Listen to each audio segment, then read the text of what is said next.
You are only as good as your best team member. Oh, okay. Founders are struggling to confront when it comes to being honest with themselves and knowing when they need to put a system in place. That working cost perspective, I think, is so important because you understand how quick something can be taken away from you. Yeah. So you really have to build it solid so that you can continue to grow it. Welcome to Generate Growth, the podcast where we talk all things e-commerce, growth and marketing. So it's still Stress Awareness Month and we are here today to talk about systems. Ooh, your speciality. You're also excited, but I love systems. Why should someone be interested in today's episode? Because let's be real, we know everyone's going to get bored before they've even watched the first 2 minutes. I think it's one of those things, isn't it? Like numbers, anything that sounds unsexy on the tin, people want to check out of, especially if you're creatively minded, right?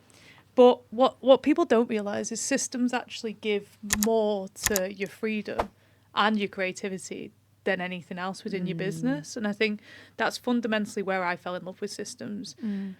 For the first 2 years of the agency, we were operating completely without them. And I know a lot of brands do, even established brands, are just kind of like winging it on a basis. But when you build a system, what you're building is a solid system for growth, whether that be your acquisition system, like within our agency, the creative brief system, whatever that looks like, building that system supported by SOPs really develops your brand's understanding of what is expected from the top right down into any single role that you've got within your business. I think it's so funny that you said that when you're creatively minded as well, because I hate numbers. I am self-confessed number hater. I hate data. It stresses me out. It's too much.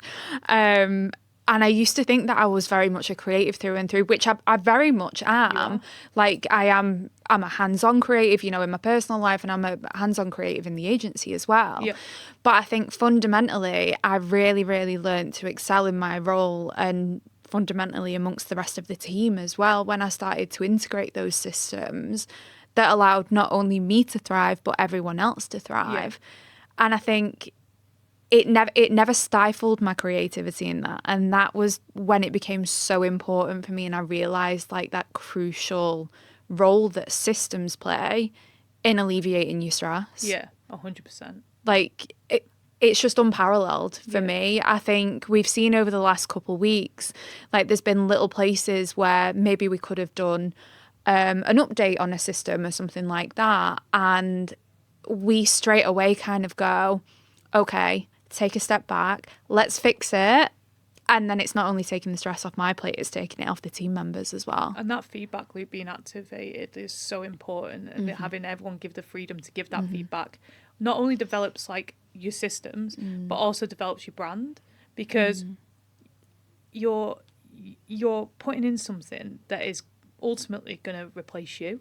And then that means that you've got that mindset and that kind of creativity unlocked to spend somewhere else in your business. But with that as well, you need to kind of drop the little part of your ego as well that that wants to be involved in things.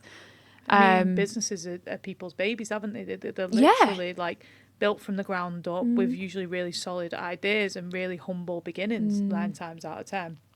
So when someone's asking you to kind of like drop certain elements and trust people, well, that can be absolutely petrifying to do. So yeah, I completely understand where people are coming from when they aren't comfortable doing that because they feel like maybe someone else just can't do it as right. But I always remember saying it to you and another leader in our agency at the time. And it was, if someone can do something to 80% of the standard that you can do it, they're a really, really good employee. And I remember, I think for both of you at that point, the penny dropped a little bit that you do need to let down. Even in a senior management position when you don't own the business, you need to let down your kind of guard a little bit to be able to learn and grow. But that's when a feedback loop becomes important, right? Because if someone's doing it to the 80% and they're falling short of the 80% one week, you turn around and say, hey, listen, I noticed that you missed this off on an email campaign.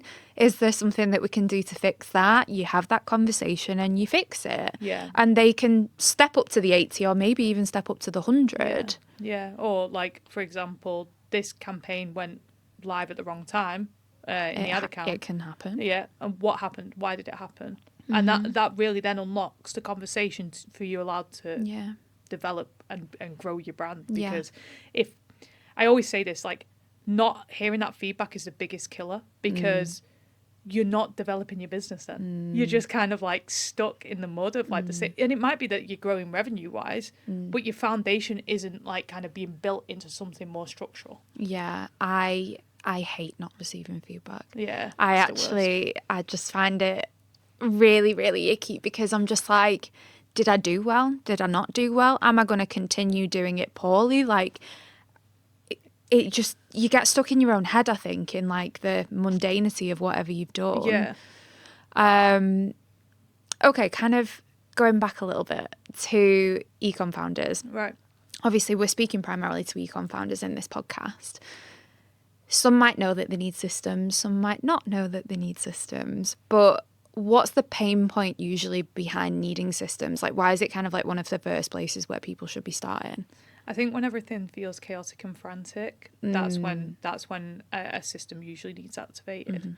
Now, we completely changed our service offering from just paid ads, just retention marketing, just CRO, and we offer that as a full system integrated into the business.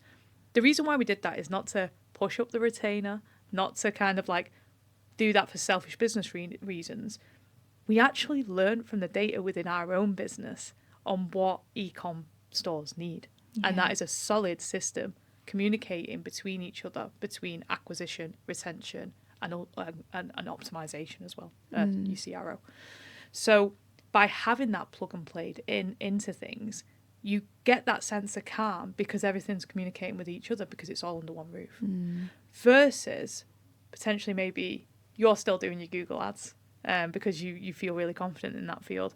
And then your paid ad, you've got someone outsourced on your paid, your meta kind of acquisition, but you're not kind of comfortable in that. So then there's already a disconnect there because you're already placing like your own limitations on, one, learning and knowing the platform, but two, also your development on other areas of the business as well.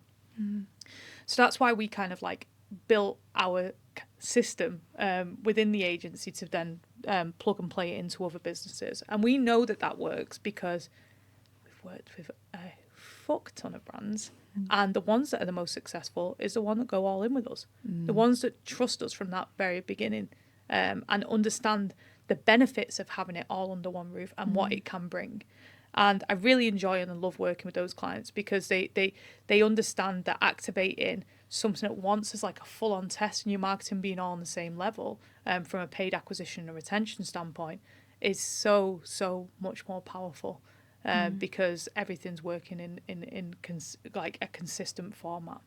Plus, we plug in third-party tracking software that then just really, I think, blows clients' minds because then you can build the forecasting and like understanding how your business is going to scale and what you're going to unlock at certain points as well. Yeah.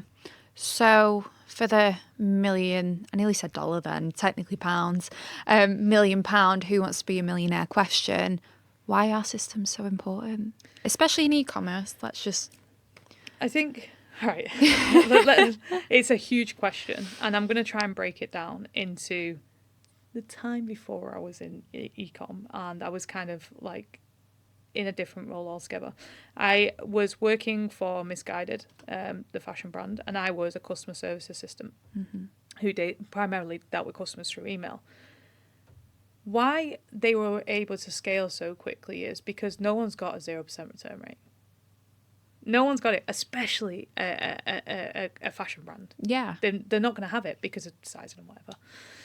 What they had the ability to do was scale their customer service team because they had solid systems around the SOPs on what was allowed to be done and what wasn't. Now, completely giving away misguided secrets, and they're probably going to come after me. Is that sorry, legal? They if a package got lost in the post, they would, because it was high profitability, they would release another package and give a 10% apology. So what have you done there? Yeah, I mean, I don't know if it's changed now, but this was like 2017. But you've just built like that a way in that customer purchasing from you again. So you're rebuilding that bridge of trust. And also you have, dispatch next day delivery, their order as well. What that does is, not only is it a system for like your internal processes of every single person, every single customer service rep knew that that's what they needed to do when doing that, because they'd already worked out based on the data that they were still profitable to do that. What they also have done is built a system for trust building within their customers. And I think that fundamentally is the idea of like a really good system. So when we started our ecom brand, I was like, we need a solid system around customer service of what we accept and what we don't accept and what that looks like. So for example, if a product comes damaged, anyone who's dealing with the customer service side of things knows that gets immediately replaced, completely. There's no backing and forthing with the customer, because we've optimized the customer experience to make it as simple and easy as possible. That understanding of like everything and what's working and what isn't, and then reviewing what's working and what isn't within the system, is how you get to that scale, because you trust that something is going to be like systemized to the point where it's going to be done well with or without you in it. Yeah. And I think that is from a customer service perspective. It's not even plugging our services, but that can be something that's so huge to make a returning customer a thing within your business and build that loyalty up, versus just like having the holes in that experience that then leaves the customer burnt and never coming back. And also word of mouth and review platforms, it just means that it spirals out of control.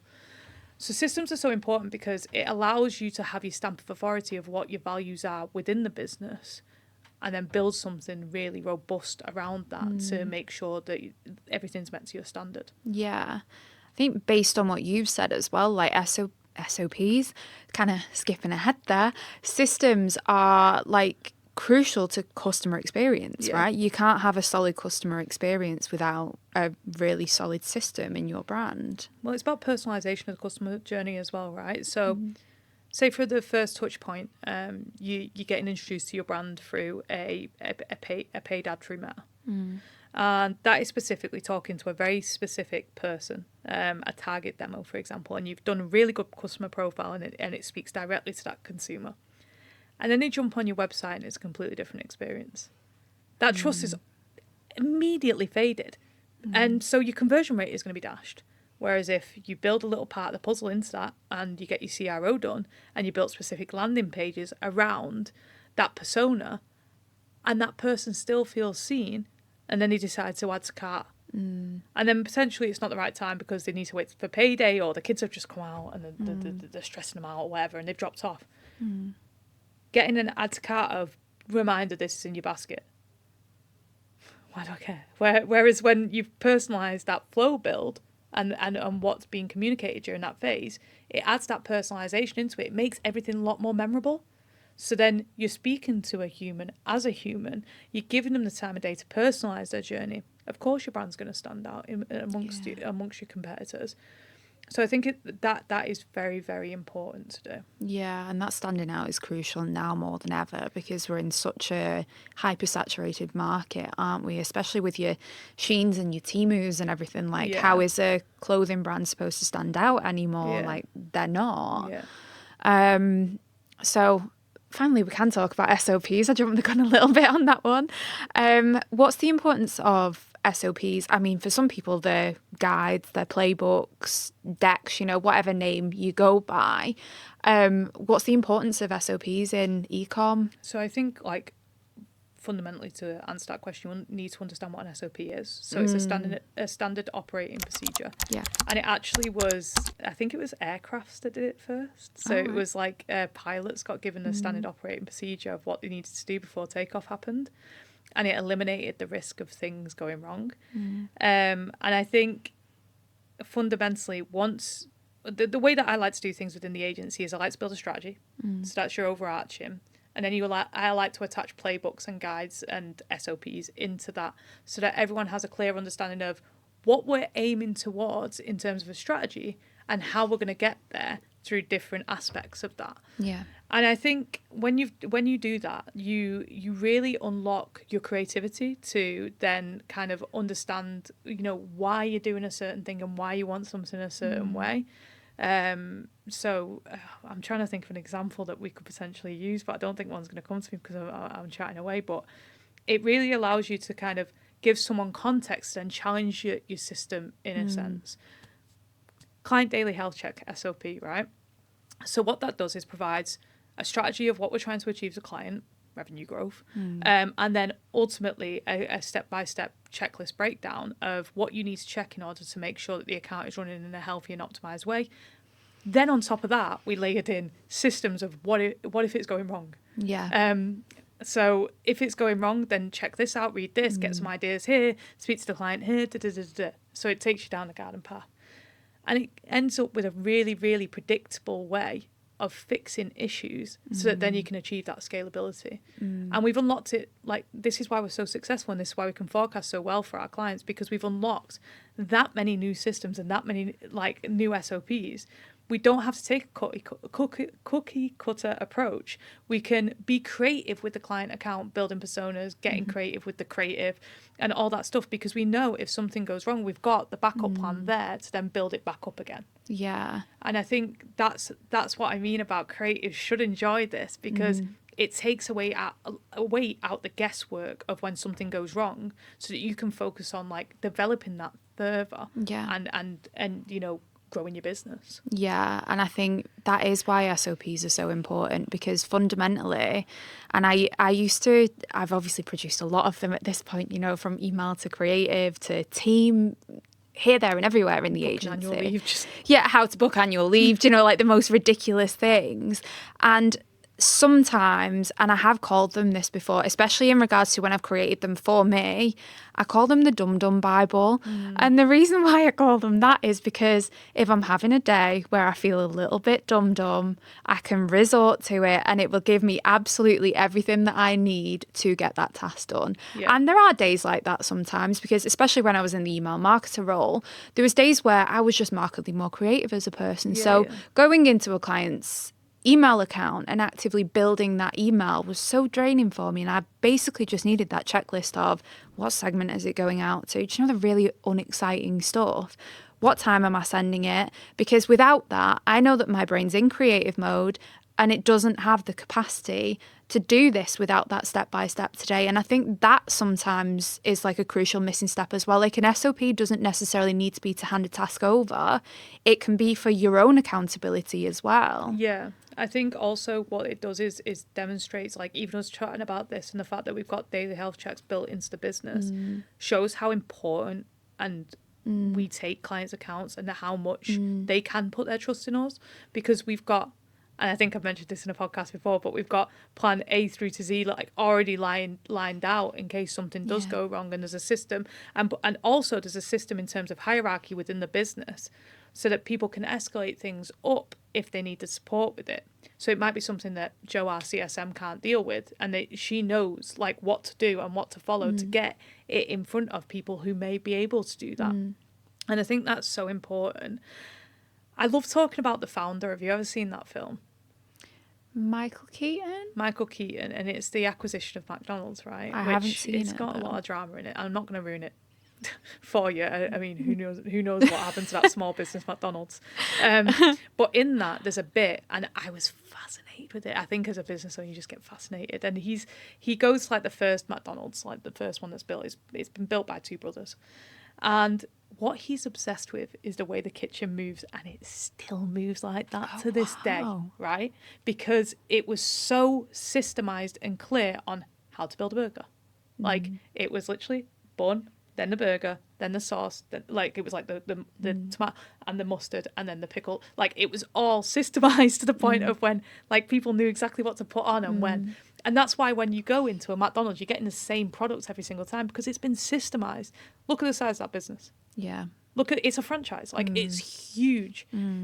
So when you do that within your business, you're almost asserting your quality checks as a business owner without even needing to do it. And that's where you get the scalability from. I mean, you wouldn't let, like, your manufacturers, for example, would not let a batch of products go out without a quality assurance check first. Yeah. And that's the pride that you've got to have in your own business and your own systems. So it's like if you knew that a batch of stuff was late being delivered to your customers, what happened there? Is there a better delivery service provider? Can you question that?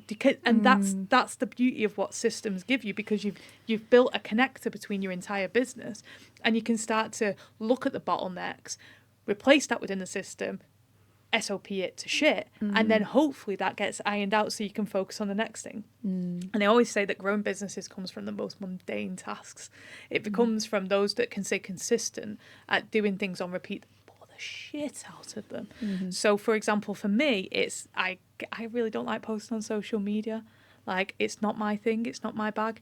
Have I done it every day this year? Yes. And it's the consistent idea flow of that creativity that comes through that's going to scale this business. Reaching out to people, speaking to people, having those conversations. The mundanity in that is what scales. Yeah, however, you're posting on social media, even though you dislike it because of a system. Yeah. Like, you're not doing that off your own accord. Yeah. And I think the fact that McDonald's have a blow-by-blow on how to create a burger when every single person knows what a burger is, you know, regardless of, like, obviously McDonald's has your quarter pounder, it has your chicken sandwich, all that jazz.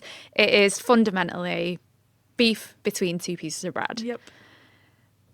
It is so interesting, and this is why I love it and I feel really passionate about it, because fundamentally as well, it's like your little health and safety kit for the business and for your scalability.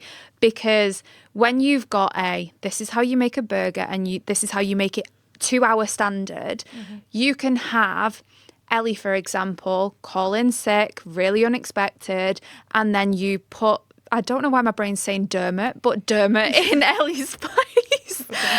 And Dermot makes the burger to the exact same standard that Ellie has done. And that is one thing that will happen in every single business. If you have bulletproof SOPs, systems, etc., you can guarantee that worst case scenario can happen and someone else will be able to support you. And you can also train people up to be better. Yeah. I think that is so fundamental. Like, someone can come in as a junior role, have the right system around them to be able to excel so quickly within this space. Not just ecom, like agency, anything. They can excel quickly with what you give them as tools to be able to do that. So I think then what you're looking at is you're then creating the next army of people who really have, like, developed a bunch of valuable skills from your brand, because you're passing down your knowledge of what that looks like.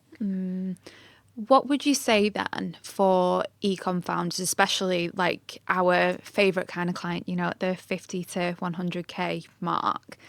What would you say are kind of like the gold star, this is going to massively help you right now, systems that they need to be plugging and playing if they haven't already? A creative system built around personas, because it transcends every single, like, it transcends everything, because then you know who you're speaking to and how you're going to speak to them.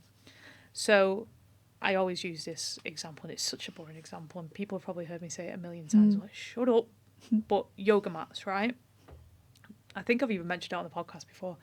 Yoga mats, you could have two different people. You could have a male busy business owner who is using the yoga mat for, you know, that quick meditation fix in his office, so it needs to really speak to that customer persona.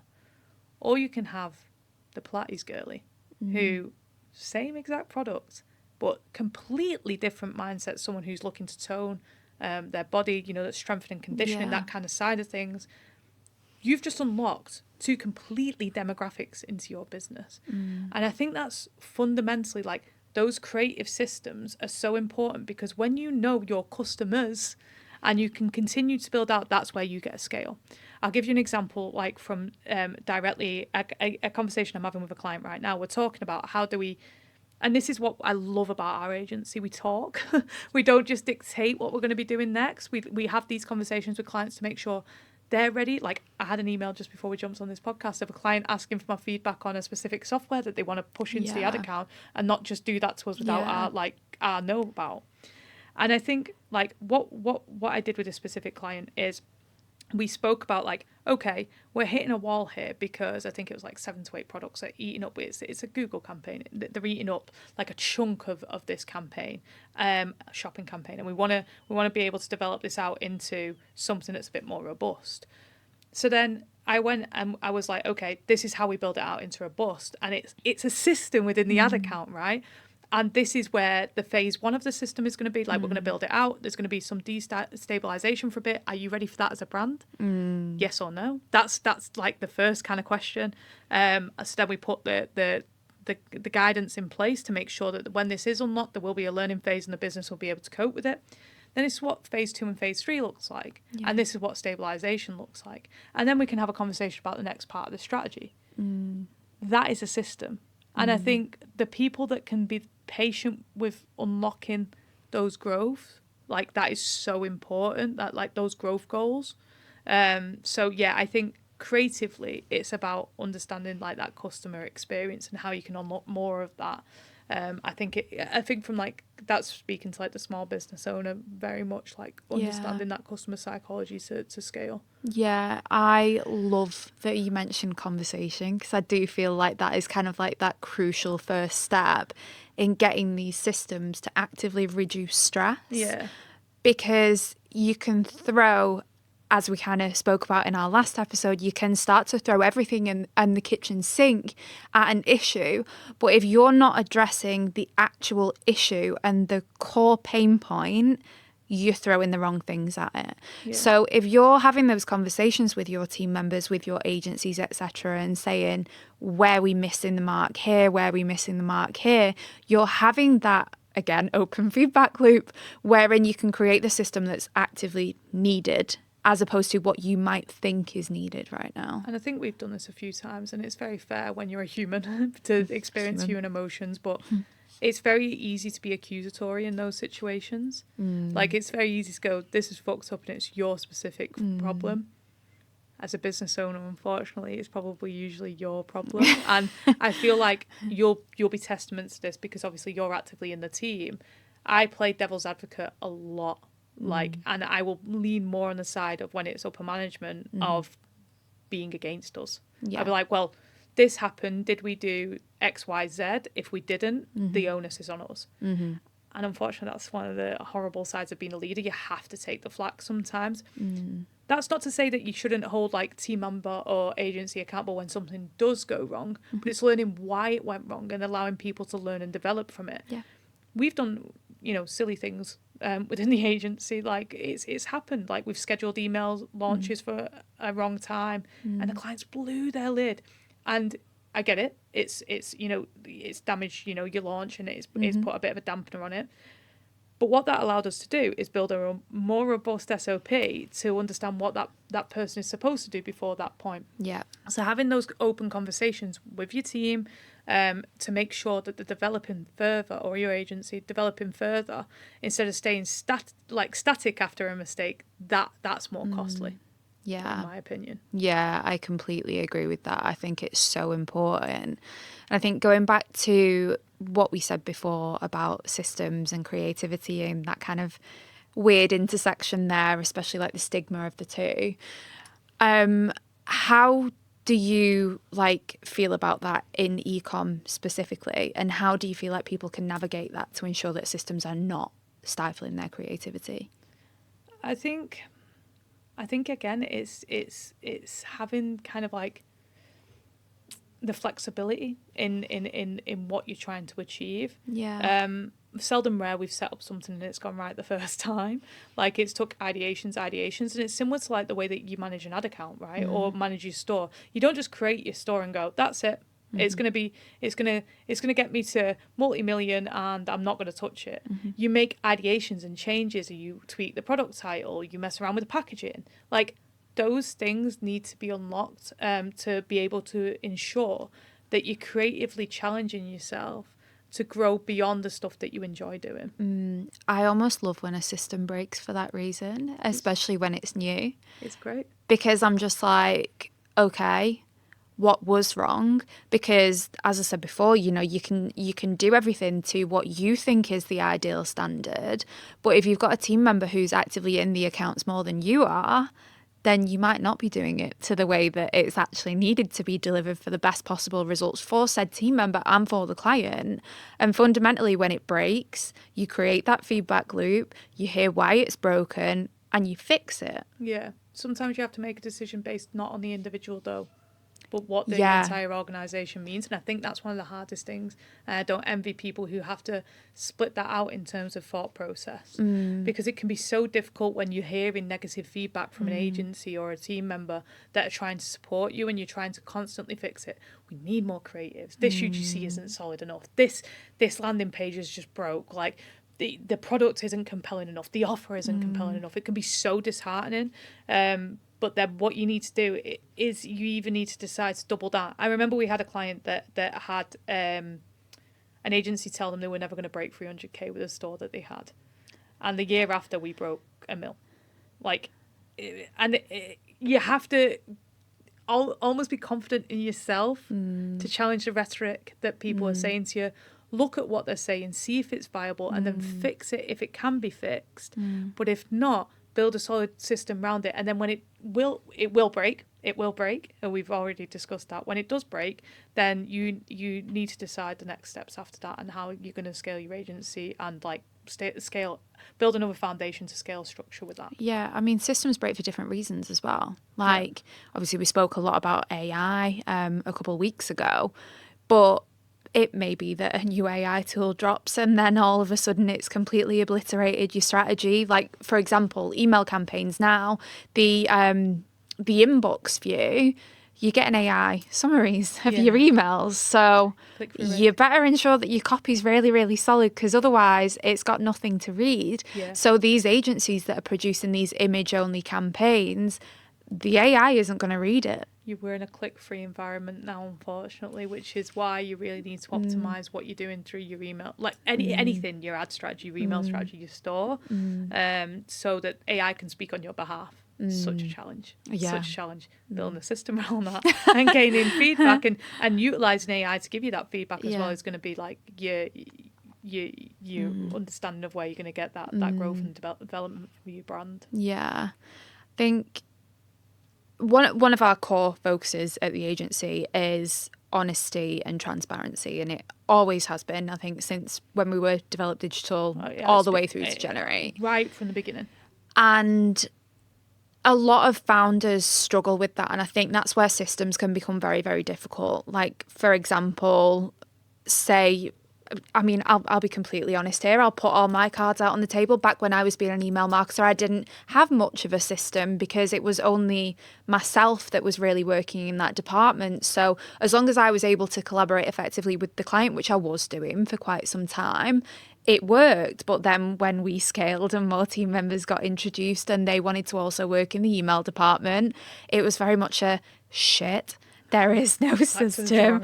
What the hell do I do? Yep. But I had to confront that in my own head. I had to drop my ego because I realised, shit, I have been operating without a system. And I had to confront that honestly and say, there is no system here. I need to fix that and I need to get it sorted. So what is it then? And this is probably going to be a little bit of a hot take from you. What is it that founders are struggling to confront when it comes to being honest with themselves and knowing when they need to put a system in place? I feel like that was very much a posture then of like, let me get ready for this one. The thing is, right, you are only as good as your best team member. Oh, okay. I like that one. And what that means is I constantly went out to hire someone that is better than me or better than another team member. That sounds awful. But if I try to get you to jump into an ad account, mental breakdown, right? I know not being dramatic. I know your capabilities and where you're going to excel and do really, really fucking well.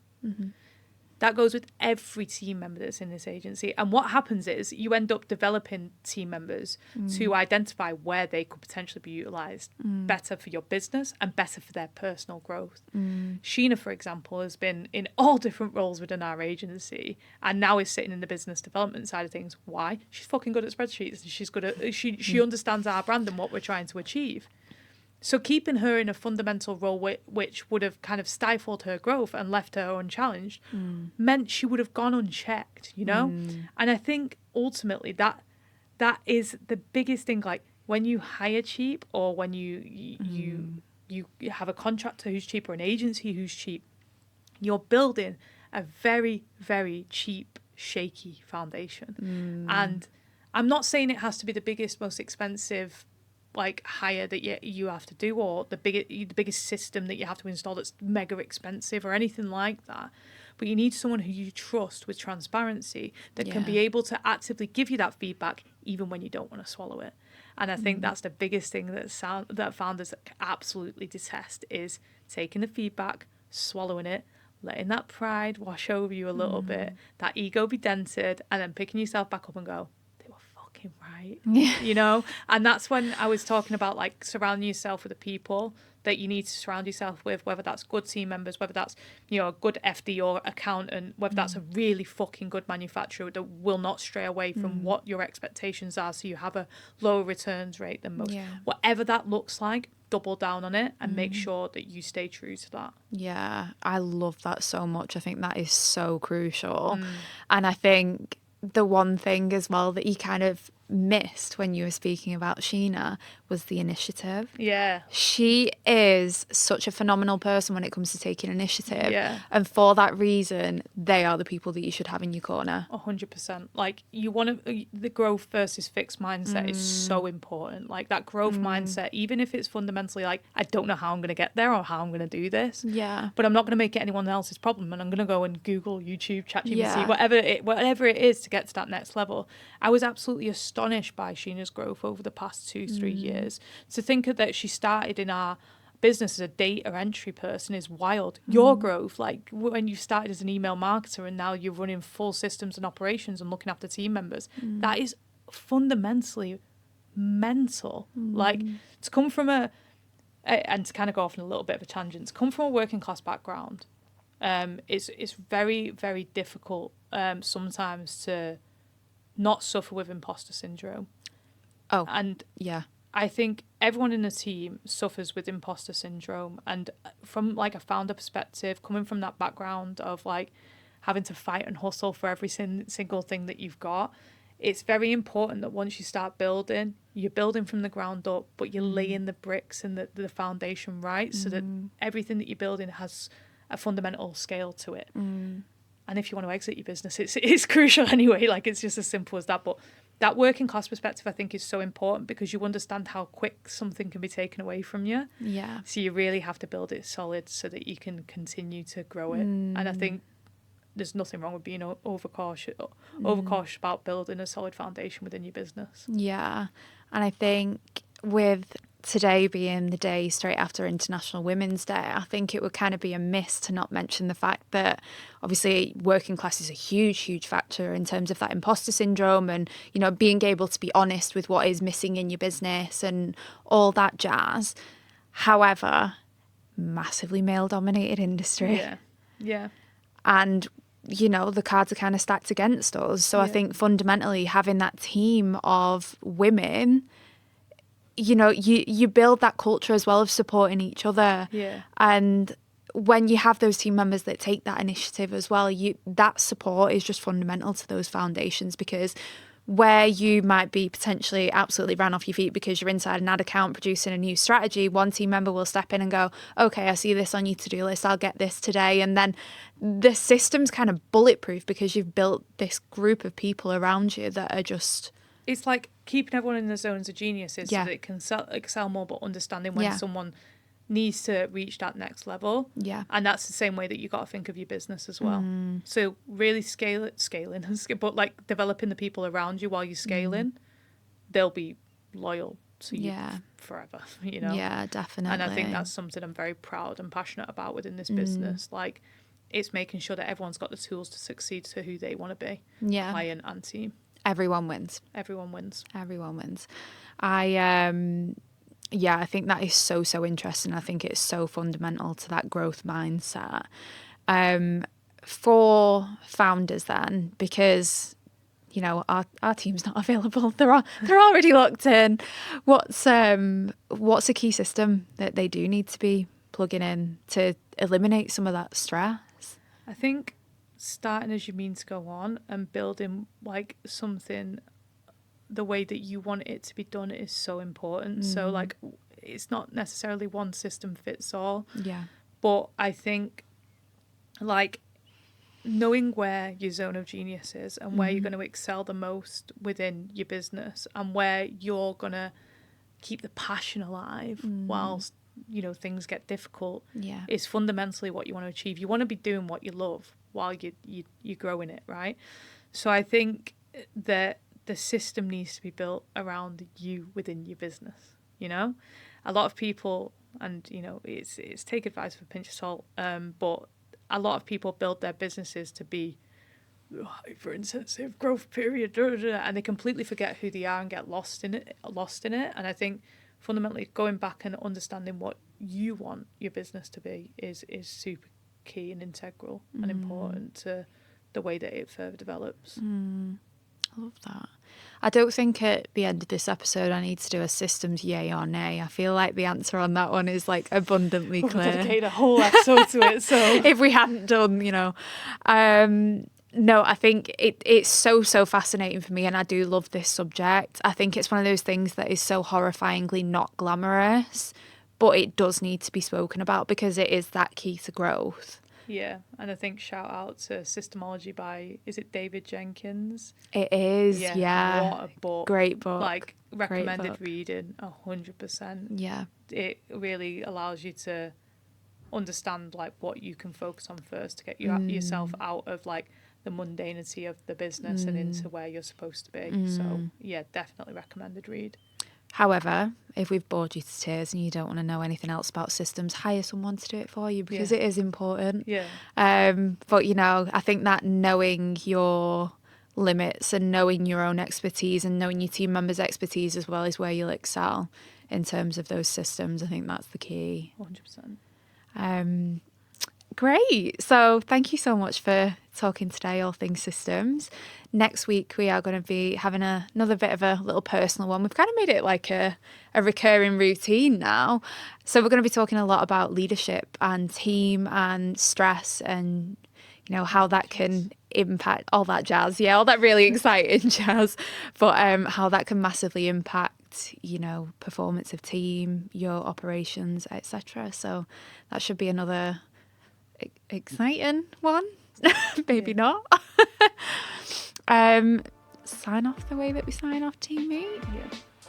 Stress, leadership, team, but from more of a personal lens. So be vulnerable. Just do it. Really, really wish that AI could just duplicate me because then that'd be a lot easier, wouldn't it? Insert snippet of Sheena doing a weird little edit of Caitlin AI, which she's very good at.